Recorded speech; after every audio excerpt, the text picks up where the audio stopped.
Hi, welcome to this podcast. I'm going to start looking at something called standard costing. Standard costing is predominantly something used in manufacturing businesses, and it's used as part of the budgeting process.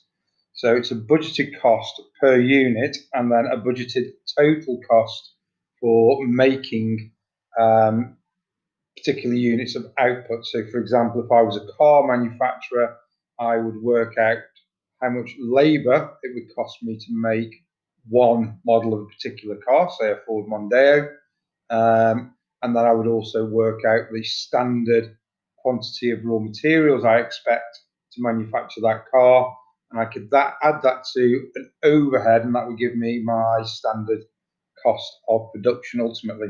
So we tend to break it down into three areas. We tend to look at standard costing in terms of materials, labour, and it's a little bit different to the others, and certainly what you need to do at A level is much more limited. But the third area is overhead. Some A level boards do include overhead, but only in a very simple way, and some don't. In the real world, overheads are relatively complicated. Okay, some of this is common sense. As soon as I've started in this table making things bold, it's where you sort of start to need to remember things and to start to learn some key terms. If I'm trying to work out the amount of materials I'm going to need to make one desk, and then all the desks that a particular business is going to manufacture, the first thing I'm going to need to do is a budgeted quantity of input per unit of production.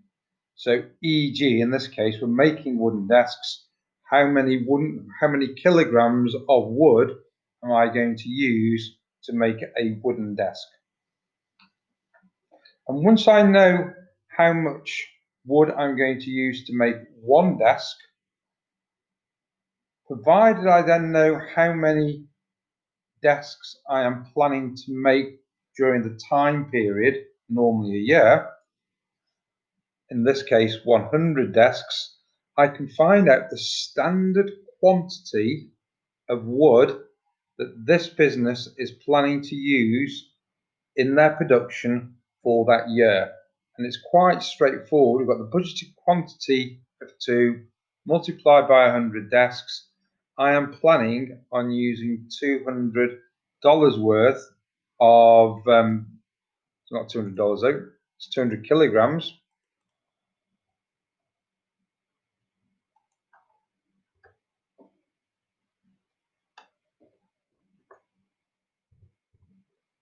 I'm planning on using 200 kilograms of wood in my production process. Okay, so that's my standard quantity. The standard quantity is the amount of wood I will need to manufacture all of a particular type of output. My standard price is how much I am budgeting on buying that wood for. So in this case, I'm planning on buying 1 kilogram of wood. A unit of wood is 1 kilogram, and the price is $2. So my standard price of wood is going to be $2. And then I want to find the actual budgeted cost of wood for all of my desks. I do the standard quantity times the standard price of 2, and that gives me $400 as being my budgeted wood cost for desks. And then I do a similar thing for labour. In terms of labour, I've done this deliberately as 30 minutes because one of the things you need to be careful about when you're doing the labour, and something they will try to trip you up on in an examination, they may, for example, say that it is 6 minutes of labour per unit. 6 minutes is a tenth of an hour. So for half an hour, I know that my calculation for my standard hours, okay, is going to be the amount of time per unit times by the planned output in units, okay. If it's given in minutes, I need to convert the minutes to a fraction or a percentage of an hour. So obviously 30 minutes is half an hour, 10 minutes is 10 minutes is a sixth of an hour, 6 minutes is a tenth of an hour, 15 minutes is a quarter of an hour. Okay, so you'll need to convert that into a decimal to do the calculation, or you could do it as minutes times by total output and then divide by 60. But either way, you've got to find a way to do it. Okay, so in my case, I've converted 30 minutes to half an hour, times that by 100 desks.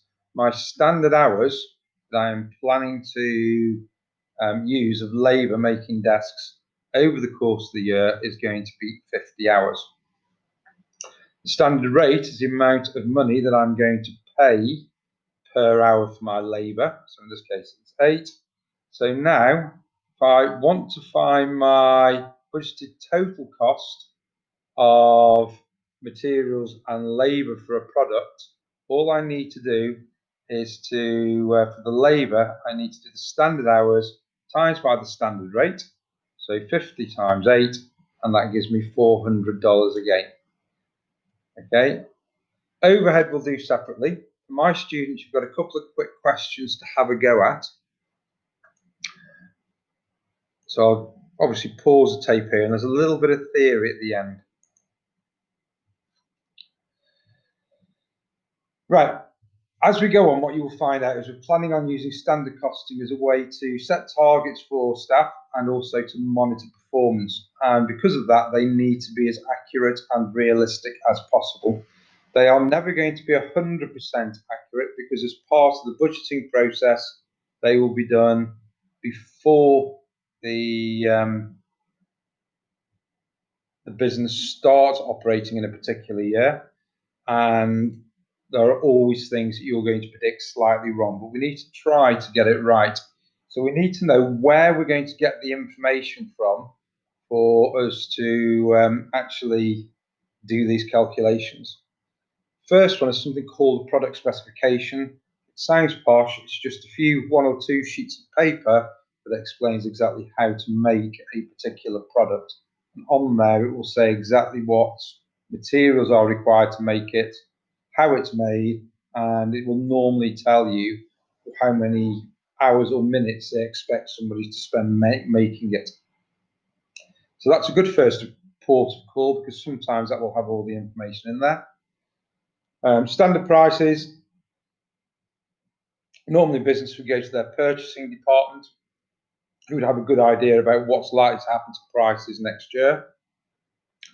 The labour rate is likely to come from the HR department, but you can also use things like labour surveys. Sometimes you can liaise with a union and they can give you a general feeling for price rises that are happening within a particular industry. Labour hours, well, they can either come from historic information. And we know that this year it's taken 200 hours to make 1,000 tables. Or something called a time and motion study, which is where literally somebody goes out with a stopwatch and watches people make a particular thing. And what they will do is if the worker just stops working and goes and has a walk around a factory, they would ignore that time from doing the calculations. And they would look at the useful time that a worker spends actually making tables. Overheads generally come from managers in the budgeting process. So every year as part of the budgeting process, somebody who manages a part of the factory, for example, will be looking at what they anticipate their fixed cost to be the next year. Anything you need to do with sales and also output will come from sales budgets and forecasts. They are notoriously inaccurate. My personal view, having worked in a manufacturing business, salespeople are often overly optimistic about how much they can sell, and therefore they tend to overstate their sales by a reasonable percentage. So there just needs to be a bit of care. Sales budgets are very hard to calculate. Inflation rates in the economy or for particular markets. That's quite easy to get the information for what has happened up to the point where you do the budget process. It's more difficult to predict those into the future. General economic forecasts. For things like your material quantity, historic scrap rates and percentages are important. Although you might theoretically use 1 kilogram of steel in making a particular type of dumbbell to do weights on, okay, because you'd have to chop that steel down to make it right, you might lose 3, 4, 5, 10% of the actual purchase weight as part of the production process.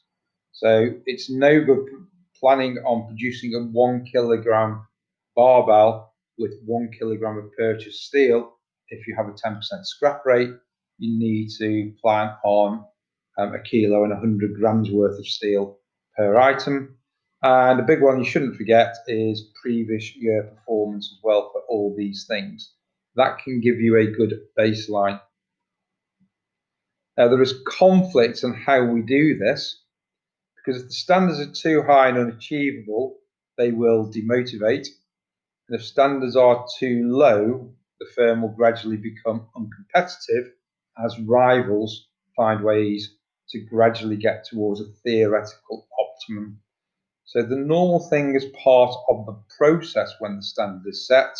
Firms will look at their performance in the year which is just finishing. They will also have an idea for the absolute optimal amount of steel that they can purchase.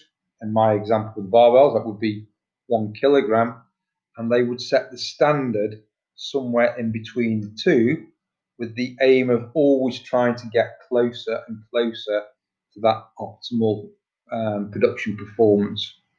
So it's trying to get that balance right between motivating your staff and motivating them so that the business can remain competitive. Right, any questions? Obviously, if I teach you, email me. Don't forget to do your questions, turn them in on your classroom, and have a great day. Thank you. Bye-bye.